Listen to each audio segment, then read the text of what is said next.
Hi everyone, இன்னைக்கு நம்ம midterm schedule 10th standard day 2 பார்க்குறோம். February 28 இன்னைக்கு ஈவினிங் என்ன படிக்க போறீங்க, நாளைக்கு காலையில் என்ன படிக்க போறீங்க இதான் பார்க்க போகிறோம். ஏற்கனவே சொல்லியிருக்கேன், சோஷியல் சயின்ஸ் தமிழ் இங்கிலீஷ் எல்லாமே இதில் கவர் பண்ண போகிறோம்.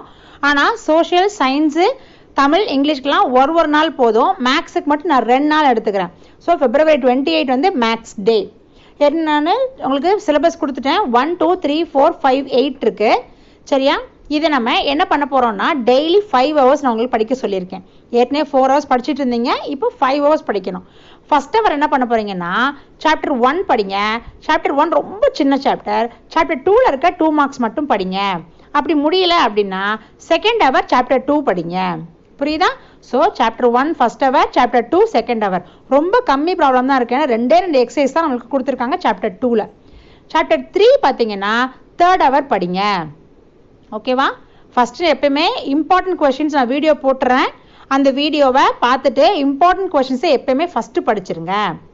இப்போது நான் என்ன சொல்கிறேன்னா தேர்ட் அவர் ஃபோர்த் அவர் 2 ஹவருமே நீங்கள் தேர்டே படிங்க. சாப்டர் 3 படிங்க. சாப்டர் 4 நீங்கள் படிக்க வேண்டாம். ஸோ இன்றைக்கி என்னென்ன படிக்க போகிறோன்னா சாப்டர் 1, சாப்டர் 2, சாப்டர் 3. 5th ஹவரில் 4th சாப்டரில் இருக்க தியரம், அந்த தேல்ஸ் தியரம், ஒரே ஒரு தியரம் கொடுத்துருக்காங்களா, அதை மட்டும் படிங்க. ஸோ இன்றைக்கி என்ன படிக்க போகிறோம்? சாப்டர் 1, சாப்டர் 2, சாப்டர் 3, அப்புறம் 4th சாப்டரில் இருக்க தியரம் மட்டும்.